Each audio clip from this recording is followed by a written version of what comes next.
All right, we're going to be talking about risk management today. So, risk, retail security, and loss prevention.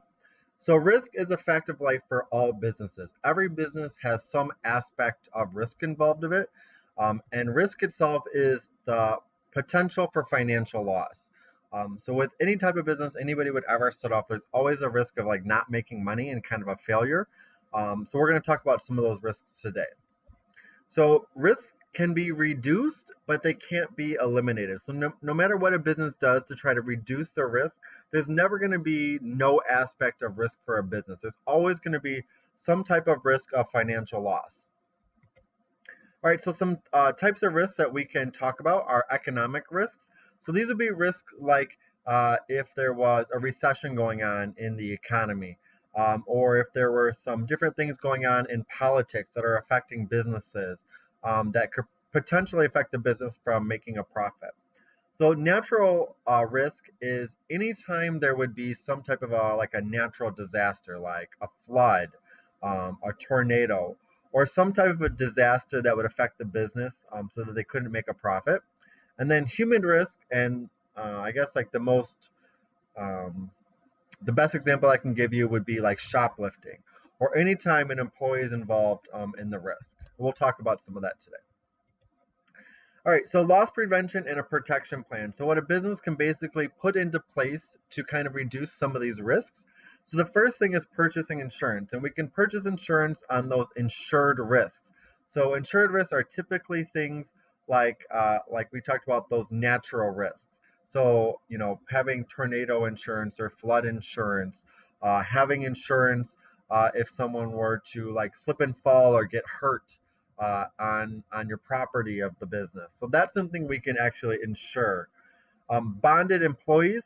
So basically making sure that the employees have insurance. So if they don't, complete a project and it actually hurts the customer. So we see this a lot of times in like construction companies talking about if the construction worker is bonded and insured, meaning, if they get hurt on your property while they're fixing your roof, it doesn't fall under the insurer's insurance. It would fall under the business's insurance. They're bonded. They either have enough money themselves to cover any financial loss if they were to get hurt or injured or something, or they have insurance themselves. Shoplifting, we can talk about. We'll talk about that a little bit later, but that's one of the things that we can protect against. And then, of course, approved checks or forms of payment, and we'll talk about that too. Eliminating hazards at a business. That's why you see those yellow signs that are put up at businesses that say like caution wet, right? So just trying to eliminate the hazards as much as possible in a business. Screen credit applications. So many businesses these days are offering credit as a form of payment, and they even offer like store credit cards and things like that. So screening those credit applicants before we provide them with a credit card is one way the business can protect against risk of them not repaying their bill or whatever. Follow up on delinquent accounts, talking about like bigger businesses or businesses that take money on account. So like a restaurant would get their food from like a food company, like Cisco Foods or something. Cisco would follow up the restaurants to make sure that they're paying their bill within 30 days or whatever their payment plan is. Detect counterfeit currency. We're going to talk about that a little bit. So basically, when the cashier holds your $20 bill up to light to make sure that they can see the face of the president through it, or the security strip that's on the currency that we have in the United States. So kind of detecting that money is one way to protect against risk. Encourage safe practices around a business. When you go into like the plant or manufacturing facility, they have certain security precautions, safety precautions set up, where to walk, what to look out for, those kinds of things. And then conducting safety inspections, right? So when you go through in a business and you inspect all of the sprinkler system or the fire extinguishers to make sure if there were ever any, potential for any damage to the property, you're ready to go for any of those extreme circumstances. All right, so here are some common security problems. So shoplifting, pilferage, burglary, robbery, and fraud. So shoplifting basically is theft of any goods by customers. So a customer walks into a store, they hide something under their shirt, that would be shoplifting. Pilferage, so theft of small sums of money or inexpensive items from the business. So let's say a cashier is working at a grocery store and they open up one of the candy bars by the register and start eating it. So we're not necessarily talking about stealing something very large, something small, very small amounts of money, maybe from the cash register, you know, paying, a quarter here or something like that. Just stealing really, really small amounts of money is pilferage. Burglary, so any illegal entry into a building to commit a theft. So someone is burglarizing a building when they, enter through a window, and go in and steal money out of the cash register. That would be an example of burglary. Robbery, theft that involves the use of force, violence, or fear. So what this means, if someone puts you to gunpoint and says, "Give me all your money," that would be getting robbed or robbery. Same thing happens in a business. We often see this like in banks, or you see this in movies a lot of times in banks where banks are getting robbed, right? So different than burglary, where you're like illegal entering a building to commit a theft, right? Robbery is when you actually use force or violence or fear in order to, commit your theft that's involved. When you're just burglarizing a building, that just means you're entering, not necessarily putting anybody else in danger. Fraud, deceiving or cheating a business out of money or property. The most common time that a business would see fraud is like check fraud. So you write a check to the business for whatever you're purchasing, and that check is a bad check. So meaning like you don't have the money in your bank account in order to cover the cost. We call that check fraud or fraud. So here are some more types of fraud. So price ticket switching. So for example, you go into a store and you pull a price tag off of one item and put it on to another item. Internal theft is also a form of fraud. So talking about like the employees of a business stealing different things from the business. And then point of sale fraud. So that what I talked about before, that bad checks or bad credit cards, or even using somebody else's credit card, or of course like fraudulent money, like fake money is another form of fraud. Cash fraud by customers. So going a little bit deeper into that. So customer distractions. So talking about when a customer kind of distracts the cashier, and tries to slip the wrong amount of money. Split bills. I actually had to look this one up myself because I had forgot about it. And I guess we don't really see it too often anymore. I haven't really heard about it, or people don't know about it that much. But basically, what you can do is, like, so let's say you have a $20 bill, and it gets cut in half for whatever reason. Legally, you can actually bring that to the bank if it's like 50% or more and shows like the security number on the bill. You can bring that to a bank and they have to replace that half a bill with like a full $20 bill. And that's kind of backed by, the Treasury Department or whatever. So splitting bills really actually means taking that $20 bill, splitting it in half, taking it to one bank, and maybe having like your friend or your buddy take it to another bank and getting two $20 bills from one $20 bill. Marked bills, so example, it's kind of like counterfeit money, and then counterfeit bills all together, right? So like really making bills from like a printer in your basement or whatever, making $20 bills or $100 bills right from like a printer you might have.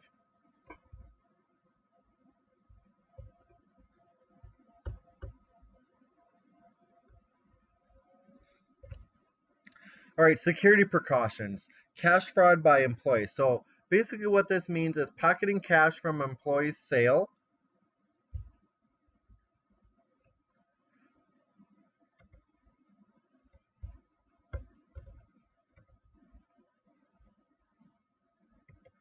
All right, cash fraud by employees. So one example would be pocketing cash from a customer's sale. So let's say you go to a store and instead of the cashier putting the money that you gave them for your product into the cash register, that cashier would put it right into their pocket.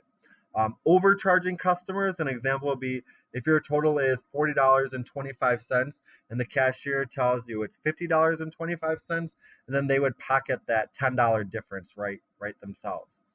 Stealing money from the register, just legit, just taking it right out of the register and taking it home with them or putting it into their pocket. Undercharging family and friends. So basically giving like a discount to your family or friends that's not authorized by your manager or the business. And then abusing your discount privileges. So an example might be, uh, and this kind of relates to fraud that could be even, a fraud that could go to, be sued in court over, would be, you get your discount at your job. Like let's say you work at Coach and you get a really good discount, 50% off all of the products, all the purses and things that they sell. And then you use that to get all the products at a discount. And then you go and sell those products like online or sell it to like your family and friends, or just over abusing your discount, just buying more than you actually need and just giving it away to people would be abusing your discount privileges at a store. And that's a form of fraud by employees. All right. So getting into more of like some of the accounting practices into like kind of bigger business. So record keeping and payroll fraud or embezzlement. You probably have heard that word before. So issuing padded payroll checks. So, in like the accounting department or the human resource department of a business, and you're doing your payroll and someone is overpaying like a friend of theirs, an employee friend of theirs. Increasing wage rates, numbers of hours worked. I often see this usually with younger people because they don't think that this is actually fraud. But what this would look like is claiming more hours on your paycheck than you actually worked. So if you have like a system where you can clock in at work whenever you want, like let's say you just log in and you can like put in the time that you started and you put in 3 o'clock, but really you started at 4 o'clock, and you try to get that extra hour on your paycheck. Making unauthorized checks, so making checks paying people that shouldn't be paid by the business. Entering in false payments, so again, more in like the accounting side, entering in payments that you never actually paid anybody any money. So where did that money go? Did an employee pocket it somewhere? And creating false credit card accounts. So basically, like opening up accounts and paying for things under the business name, um, but they're items that don't have anything to do with the business whatsoever. They're just personal items. All right, computer fraud, gaining access to product development, plans, market research, or data. Basically, getting into information that a specific employee shouldn't be looking at could be considered computer fraud. Gaining access to revealing personnel information. So, some of those things that are maybe covered under HIPAA laws, so like our health laws, or just information that people shouldn't know about, like your personal like social security number and things like that. Stealing money or altering computerized business operations records can be computer fraud. All right, we're going to talk about shrink. Shrink is an extremely important word that you hear in retailing all of the time. Anytime you work in any retailing business, when they talk about shrink, they're talking about the loss of inventory. And that can be for a number of different reasons. It's not just shoplifting, which we are going to talk about. But basically, anytime the computer says there should be this much inventory and there's less inventory than the computer says, we call that shrink. All right. So an example might be employee theft. So employees simply just stealing from the business. They counted 10 items, but the computer said there should be 15 items. So potential for employees that have still stole 5 of those items. Shoplifting, which we'll talk about. Just administrative errors. So when we're talking about like taking inventory, and if you have to hand enter it into the computer, and the employee or the manager might put in 4, but really there are 5 that are on hand, or just any type of error when we're talking about quantity of numbers of products. Vendor fraud. So when we talk about this, we're talking about the supplier basically that a business would get their products from, like their vendor, right? So they provide fraud. So they don't actually deliver the products that needed to be delivered, but maybe send a bill for some products. Damage in transit or in the store can be considered shrink. So let's say an item on the shelf drops onto the floor, right? Or a product in the store has a hole in it, or in transit from like on the truck, a package falls, right, and breaks. The contents inside breaks. That could be considered shrink. Cashiers that benefit the customer. So example would be the cashier gives back the wrong change, or the cashier doesn't manage to ring something up when they scan it across the UPC code reader, right? That could be considered shrink. All right, so let's talk about shoplifting. We're going to talk about shoplifting. One of the types is opportunistic. So a shoplifter or shoplifting under opportunistic, often a single impulsive individual who sees a poorly protected item of merchandise and pockets it. Probably the most typical form of shoplifting is opportunistic.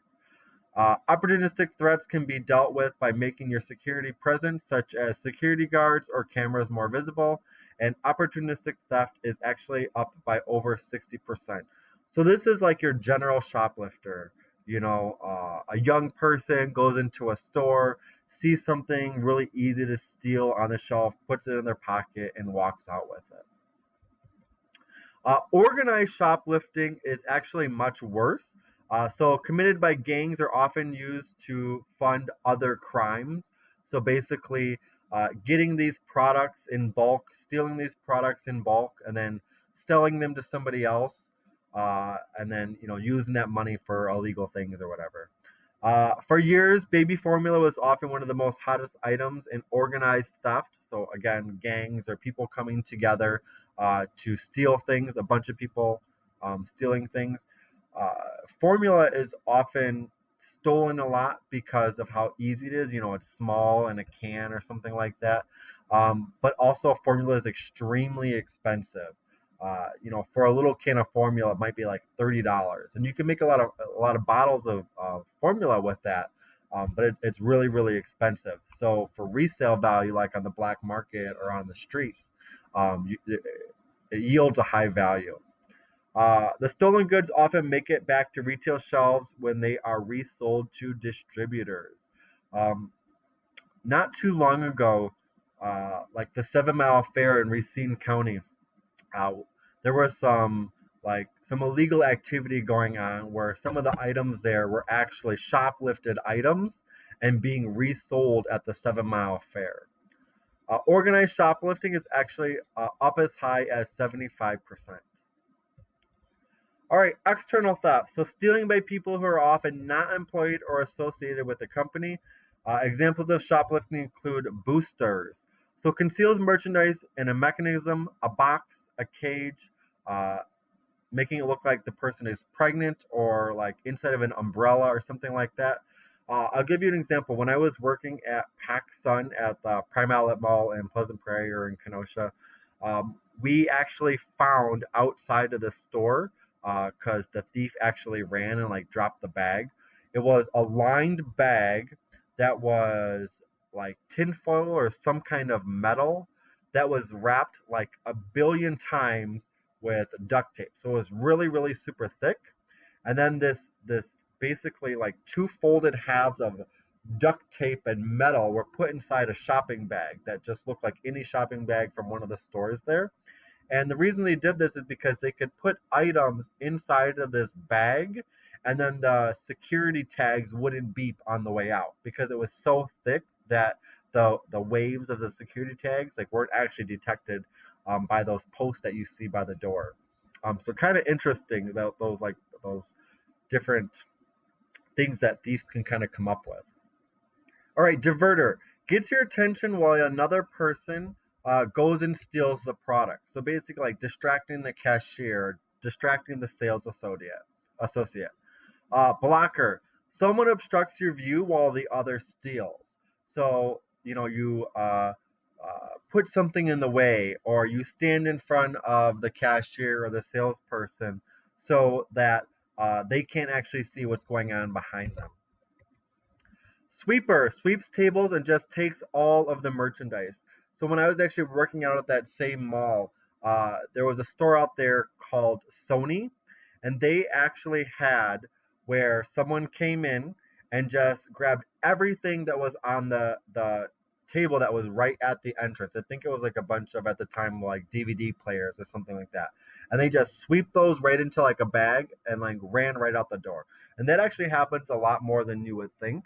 So that's why oftentimes businesses are moving those tables that have the merchandise on them away from the door, because it's so easy for people to just come in and like sweep those items into their bag and just take off and you can't catch them. Walker, put things between like your thighs and you walk out. Oftentimes we've seen this in people who are like heavier set and females that wear a dress, because they can easily conceal things between their legs. I bet you if you search that on YouTube, you'll find a lot of really interesting videos. Carrier picks up merchandise and tears. I'm sorry. Yeah, carrier. So picks up merchandise and tears off the tags and then walks out. So basically, it's tearing off the security tag that might be sewn into clothes, or tearing off uh, uh, like the price tag and putting it on and wearing it so it looks like the same outfit that they walked in with. Price changer is another form of theft. Some people don't know that, but switching price tags from one item to another item. So something that was really expensive, you put an inexpensive price tag on it and then go up to the register and buy it. And sometimes the cashiers don't catch it or don't know. And then the rip and run.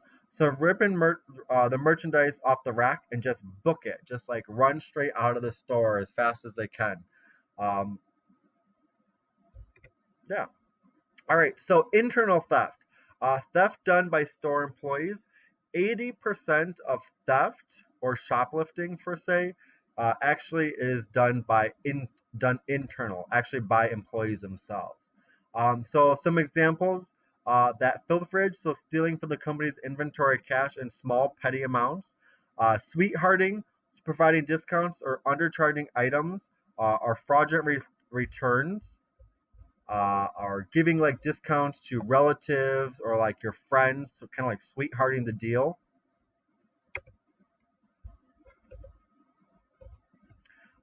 So some shoplifting devices. So these here are some devices that actually help prevent against shoplifting. So electronic sensors, those things that I was talking about that are on the clothes, that when you pass through like the entranceway or the doorway, you hear that beeping or stop. We have left a tag on your merchandise. I actually really hate that because I'm not trying to steal anything. But I really hate it when the cashier accidentally leaves those on, because it makes me feel like everybody's now staring at me, right? So security cameras, a way to, of course, divert shopping. I'm sorry, divert shoplifting. Lock display cases. So oftentimes you see, like at jewelry stores and things like that, that they actually lock up the display cases after every time that they use it. Chains and locks just on things. Uh, Convex or one-way or two-way mirrors. Like think in the movies when they're interrogating somebody within like the police station and people are looking through that like two-way mirror where the criminal can't see the cops or the detectives looking into the room. They have those a lot of times in businesses as well. So talking about, I've seen them at like the Dollar Tree before, where the manager sits like an office and the manager can see out into the store, but you can't see the manager inside of the room. Or sometimes they'll have mirrors that are placed really up high at the end of like an aisle, so that if an employee is in one aisle, they can see through the mirror into the next aisle. And of course, security guards. So how do we catch them? So what can security do? So closed circuit TV cameras, people obviously can monitor those. We talked about that, observing the mirrors. So when those mirrors are placed at the end of the aisle, you can actually see into a couple of aisles in between. Observation towers, oftentimes, like at grocery stores and things like that, they'll have offices up high in the store so they can look down into the store and see what people are doing. Those electronic anti-theft tags, even stores like Hollister and Abercrombie and some of the stores that you might shop at are actually sewing in some of those electronic tags where you don't even know that they're actually in the clothes. Uh, Plain clothes security personnel. I know Walmart does this. Uh, Probably one of the best examples of this. There are people who actually look like they are shopping in the store, but they're actually security. They're actually like watching and monitoring the shoppers. Don't slap on the hand, prosecute. So what we're talking about here is uh, the easiest way to deter shoplifting is to kind of like prove a point and just kind of show that a business means business. So they prosecute everybody. Nothing is worse than, a teen who shoplifts something and then the business doesn't do anything, and then that teen tells all of their friends, "Hey, I shoplift here, nothing actually happened." So now all their friends go and shoplift there. I forgot one, uniform guards. I know a lot of people who have done security like at Apple before, where they stand at like the entrances. Some banks have security guards at the entrances, and knowledgeable sales staff. So talking about sales staff that are truly trained on how to catch shoplifters. And then what the biggest deterrent of shoplifting is greeting the customer. So shoplifting in part is psychological. So if a shoplifter is greeted at the door, sometimes during the experience, they're like 10 times less likely to shoplift because they think someone's like paying attention to them and someone's watching them.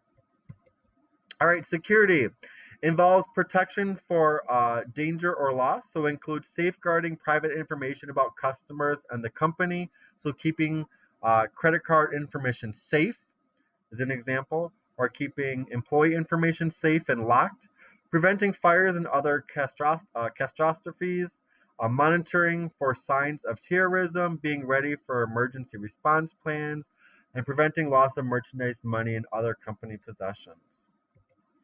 Why do businesses need security?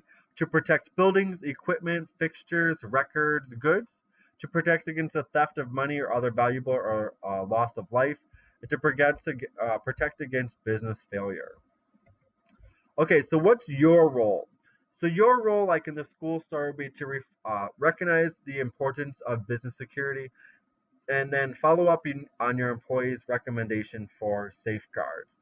So a business should always take into account like what an employee has to say because they truly are the people who have their boots on the ground, right? So they know best what's going on in the store. So a business or a manager or supervisor should always be listening to what its employees have to say.